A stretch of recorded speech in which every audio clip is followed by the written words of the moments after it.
Okay മക്കളെ, അപ്പൊ നമ്മൾ കഴിഞ്ഞ ക്ലാസ്സിൽ സർവനാമവും പരസർഗവും എങ്ങനെയാണ് ഐഡന്റിഫൈ ചെയ്യേണ്ടത് നമ്മൾ പഠിച്ചായിരുന്നു. ഡീറ്റെയിൽ ആയിട്ട് നമ്മൾ പഠിച്ചായിരുന്നു. കാണാത്തവർ ആ 5 മിനിറ്റത്തെ വീഡിയോ എത്രയും പെട്ടെന്ന് തന്നെ പോയി കണ്ട് നാളത്തെ എക്സാമിന് വേണ്ടിയിട്ട് കറക്റ്റ് ആയിട്ട് പ്രിപ്പയർ ചെയ്യുക.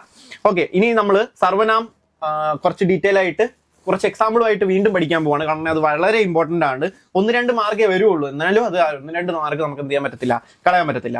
ഓക്കെ, അപ്പൊ അതിന് വേണ്ടിയിട്ട് ഫസ്റ്റ് വൺ നമ്മൾ എടുക്കുകയാണ് ഇസേ. ഇസേ നമ്മൾ പറഞ്ഞായിരുന്നു കഴിഞ്ഞ ദിവസം നമ്മൾ പഠിച്ചപ്പോൾ നമ്മൾ പറഞ്ഞായിരുന്നു.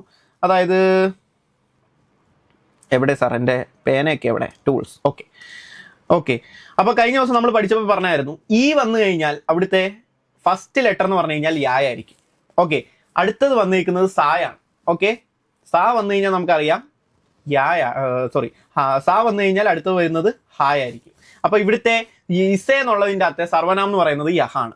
അടുത്തത് നോക്കിയേ ഉസേ, ഊ എന്നുള്ളത് വായാണ്. സാ നമ്മളിപ്പോൾ എഴുതിയായിരുന്നു ഹായ് ആയിരിക്കും. വഹ് ആയിരിക്കും ഇവിടുത്തെ പരസർഗ്, സർവനാം. ഓക്കെ, ഇനേം എന്നുള്ളതിന്റെ ഫസ്റ്റ് ലെറ്റർ ഇ ആണ്. അവിടുത്തെ ഇപ്പൊ യാ ആയിരിക്കും വരിക. രണ്ടാമത്തെ ലെറ്റർ നോക്കിയ സാറേ, നാ സാർ ഞങ്ങളെ പഠിപ്പിച്ചിട്ടില്ലല്ലോ സാർ, അപ്പൊ അതെങ്ങനെ ചെയ്യും സാർ എന്ന് നിങ്ങൾ ചോദിച്ചു കഴിഞ്ഞാൽ, യാ എന്ന് പറഞ്ഞു കഴിഞ്ഞാൽ ഫസ്റ്റ് ലെറ്ററിന്റെ മേളിൽ എ എന്നുള്ളൊരു സൗണ്ട് വരും, എ. ഓക്കെ, സെക്കൻഡ് ലെറ്റർ നാ വന്നു കഴിഞ്ഞാൽ ഫസ്റ്റ് ലെറ്റർ നമ്മൾ ആ കോഡ് വെച്ച് എഴുതിയതിന് ശേഷം മേളിലൊരു വര വരും. ഓക്കെ, അങ്ങനെയാണ് നാ വന്നു കഴിഞ്ഞാൽ അതിനെ സർവനാമിനെ ഐഡന്റിഫൈ ചെയ്യുന്നത്. അടുത്തത് വരുന്നത് ഉനേം എന്നുള്ള സാധനം. ഓക്കെ, ഊ എന്നുള്ളത് നമുക്കറിയാം വായാണ് വരിക. നാ വന്നു കഴിഞ്ഞാൽ നമ്മൾ പറഞ്ഞായിരുന്നു ആ ലെറ്റർ എഴുതിയതിനു ശേഷം മേളിൽ എ എന്നുള്ളൊരു ലൈൻ വരയ്ക്കുക. ഓക്കെ, അപ്പൊ ക്ലിയർ ആയി സാർ. ഇസേ എന്ന് പറഞ്ഞാൽ അതിന്റെ സർവനാം യഹ് ആണ്, ഉസേ എന്ന് പറഞ്ഞാൽ വഹ ആണ്, ഇനേം എന്ന് പറഞ്ഞാൽ എ ആണ്, ഉനേം എന്ന് പറഞ്ഞാൽ വേ ആണ്. കഴിഞ്ഞു. അടുത്തത് മുജേ. സാർ അത് ഞങ്ങളെ പഠിപ്പിച്ചില്ലല്ലോ സാർ, 3 പറഞ്ഞൊരു സാധനം ഞങ്ങളെ പഠിപ്പിച്ചില്ലല്ലോ സാർ. അപ്പൊ അങ്ങനത്തെ ഒരു സാധനം വരുവാണെങ്കിൽ മാ വരും. മുജേ എന്ന് പറഞ്ഞു കഴിഞ്ഞാൽ എന്താണ്, എൻ്റെ ആണ്. എൻ്റെ അകത്തുള്ള സർവനാമം പ്രോവേർബ് എന്ന് പറഞ്ഞു കഴിഞ്ഞാൽ മേം ആയിരിക്കും, മേം. ഓക്കെ, കഴിഞ്ഞു. ഓക്കെ, അടുത്തതെന്ന് പറഞ്ഞു കഴിഞ്ഞാൽ തുമേം. തുമേം എന്ന് പറഞ്ഞു കഴിഞ്ഞാൽ നിങ്ങളുടെ അകത്തെ സർവനാമാണ് തു. ഓക്കെ, തു. കഴിഞ്ഞു. അടുത്തത് തുജേ. തുജേന്റെ അകത്തെ സർവനാമാണ്, തുമേമിന്റെ അകത്ത് ചെറിയൊരു മാറ്റമുണ്ട്. തുമേം എന്ന് പറഞ്ഞു കഴിഞ്ഞാൽ എന്താ, നീ അല്ല, നീ എന്നുള്ള, തു എന്ന് പറഞ്ഞാൽ എന്താണ്, നീ എന്നുള്ളതാണ്. ഓക്കെ, അപ്പൊ തുമേം എന്ന് പറഞ്ഞു കഴിഞ്ഞാൽ തുമ്മെന്ന് വരും, നിങ്ങളെന്ന് വരും. തുമേം എന്ന് പറയുമ്പോൾ അതിൻ്റെ അകത്ത് വരുന്നതാണ് തും. ഓക്കെ, അടുത്തത് തുജേ, നിനക്ക് എന്ന് കുറച്ച് മര്യാദ ഇല്ലാണ്ട് പറയുക. തുജെ ക്യാ ഹുവാ ബേവ്കൂഫ് എന്നൊക്കെ പറയത്തില്ലേ. അപ്പൊ അതിൻ്റെ അകത്ത് തുജെ എന്ന് പറഞ്ഞ സാധനത്തിന്റെ സർവനാമാണ് തു.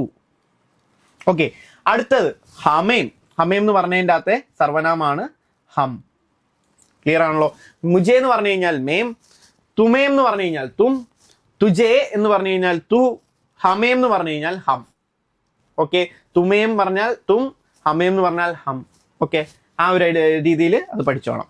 അടുത്തത് നമുക്ക് നോക്കാം ഉൻകി. ഉൻകി എന്ന് പറഞ്ഞതിൻ്റെ അകത്ത് ഊ എന്ന് പറഞ്ഞാൽ നമുക്കറിയാം ഊ കഴിഞ്ഞാൽ എന്ത് വരും, ഉവ. സാ വന്നു കഴിഞ്ഞാൽ ഹാ വരും. ഈ വന്നു കഴിഞ്ഞാൽ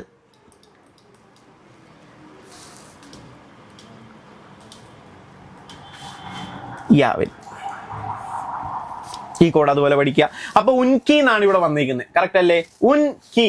ഓക്കെ, ഊ വന്നു കഴിഞ്ഞാൽ അപ്പൊ എന്ത് വരും എന്ന് നമ്മൾ പറഞ്ഞേ, വാ വരും. ഓക്കെ, അടുത്തത് രണ്ടാമത്തെ ലെറ്റർ നായാണ്, അപ്പൊ വേന്ന് വരും. ഇൻപർ രണ്ടാമത്തെ ലെറ്റർ നായാണ്. ഈ എന്ന് പറഞ്ഞാൽ എന്ത് വരും, യാ വരും, അതിന്റെ മേളിലൊരു വര വരും. ഇനോംനെ എന്ന് പറഞ്ഞാൽ എന്ത് വരും, ഈ വന്നു കഴിഞ്ഞാൽ നമുക്കറിയായിരുന്നു എന്ത് വരും, യായാണ് വരുന്നത്. രണ്ടാമത്തെ ലെറ്റർ നായാണ്, അതുകൊണ്ട് മേളിൽ അതിന്റെ എന്ത് തന്നെ വരും, എന്ന് തന്നെ വരും. ഉനോംനെ ആദ്യത്തേത് ഊ ആണ്, ഊ വരുമ്പോൾ വാ വരും. രണ്ടാമത്തെ മേളത്തെ എന്ത് വരും, എ എന്നുള്ളൊരു സൗണ്ട് ആയിരിക്കും വരിക. അപ്പം വേയും എയും മാത്രമായിരിക്കും അവിടെ വരുന്നത്. ഓക്കെ, അത് വളരെ സിമ്പിൾ ആയിട്ട് നമുക്ക് എഴുതാൻ പറ്റും. സാർ അടുത്തത് വളരെ വളരെ വളരെ സിമ്പിൾ ആണ്. നോക്കിയേ, ഊ വന്നു കഴിഞ്ഞാൽ എന്ത് വരും എന്നാ പറഞ്ഞേ, വാ. സാ വന്നു കഴിഞ്ഞാൽ എന്ത് വരും, ഹ, വഹ്. ഇസേ, ഈ എന്ന് പറഞ്ഞാൽ എന്ത് വരും, യാ. സാ എന്ന് പറഞ്ഞാൽ എന്ത് വരും, ഹ, യഹ് വരും. ഓക്കെ, അടുത്തത് ഉസ്ക എന്നുള്ളതാണ് അടുത്തത് വരുന്നത്. ഓക്കെ, ഊ വന്നു കഴിഞ്ഞാൽ നമുക്കറിയാം വാ വരും. സാ വന്നു കഴിഞ്ഞാൽ ഹ, ഇവിടെയും വഹ് വരും. ഇസ്ക, ഈ വന്നു കഴിഞ്ഞാൽ എന്ത് വരും, യാ വരും. സാ വന്നു കഴിഞ്ഞാൽ എന്ത് വരും, ഹ, യഹ്.